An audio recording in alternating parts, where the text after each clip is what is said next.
suppose this is aimed to John as much as anything, but I come across every time there are new innovations, every time we want new growth, continuously blocked by the same group.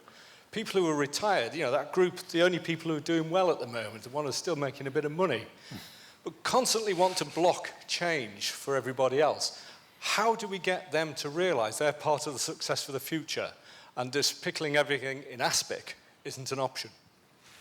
Yeah, I think it's interesting because it's interesting to listen to Phil, actually. But if you read Clive Woodward's book on winning, when he talks about the classification of, and he got that experience when they were training with the Marines, actually. In the 80s, we used to work with the parachute regiment, but Woodward always talk about energizers and sappers. So within any organization, you can look at an organization, you can identify the real energizers, those are real positive, outgoing people, and there are sappers, those who don't really recognize change or don't perceive change. Worse still, you find the termites, and the termites are really embedded, and they actually don't want to see change because they've got their neat little burrow, and they don't care if the whole edifice collapses. So in doing the analysis, and I've never been as brutal as do psychometric profiling, it's quite challenging, but nevertheless, if you look at any organization or any structure, you'll find there are energizers, and there are also sappers, and hey presto, there are also termites. And unfortunately, you've got to really exterminate the termites if you want to move forward. I'm blessed that the Chief Executive of Pro Manchester, I have 20 non-executive directors on my board. And as those 20 non-executives, I have 8 lawyers, now 10 lawyers, I have 8 lawyers, 4 accountants and 4 bankers. So it's a blessed arena for creativity and energizing, you probably imagine. There's a great book called, I think it was Men Are Like Waffles, Women Are Like Spaghetti. So I'm going to write this great book one day. My action point is, lawyers are like waffles and accountants are like spaghetti. See how it goes down. But within the organization, there are energizers and there are sappers and there are also termites. And it's wheedling out the termites and really identifying the sappers and exposing them to the positive direction that you wish to move.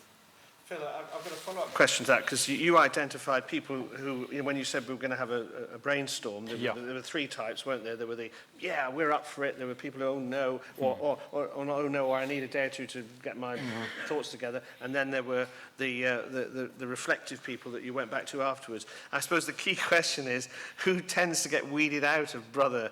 I mean, who do you naturally have more time for, or do you genuinely have time for all those 3 approaches? I have time, but that was, like I say, my biggest learning. Because if I'd have thought before I had that little epiphany, what I'd end up doing is going, oh, bloody hell, they never come up with any good ideas, them, do you think they should be in the meeting, and you'd kind of walk away with a totally false impression of an individual, which is absolutely distorted. So a big lesson for me is always, 2 things, is don't recruit people in your own eye. Never recruit people in your own eye, because you often just recruit people who are the same as you. Because you go, who did you like best? Oh, I like them best. I really got on with them. We use, again, psychometrics to basically really be clear about what qualities and skills we want in the organisation. And the second part to that was that it allowed me to absolutely respect everybody. So to change the view of the entire community and resources that I had to say, blimey, absolutely everybody has a value here, and I was actually undervaluing that as a leader. I'm culpable. So I've got to rewire the way that I think, and that really was a personal epiphany, which made me hopefully a better leader within the company. But we've gone on to record results. We were reported in the MEN last week, record results. So how have we ground out record results in, the backdrop of all this negativity? Pretty simple. We've won hearts and minds. By winning hearts and minds, it's by valuing and appreciating everybody and what they bring as part of the overall team. Okay. I think going back to the point you make about ABC, creating the business plan is quite key, actually, because in the 80s we were working in a very high growth environment within our organisation. And one of the toughest negotiations you can have as a chief executive is with the sales team. Because getting the sales team to bed into a set of forecasts is really one of the toughest negotiations. Forget the suppliers, forget head office in Japan. With your own sales team, it's getting the hearts and minds. So I had this brilliant idea. I thought it would be a great construct to leverage them in, actually. So I created this process of 3-stage, with no downside in those days, all blue sky and upwards. But I thought it would be great to get fab, opt, and mad. Fab was our fixed annual budget.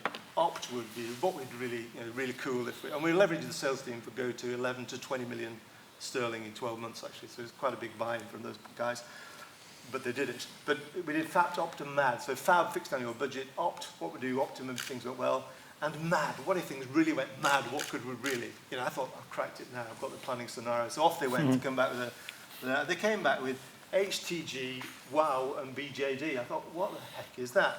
And they said, HTG is happy to go with, WOW is walk on water, and BJD is believe your own dream. So, in one simple moment, the whole process was diffused, actually. Brilliant. Thank you.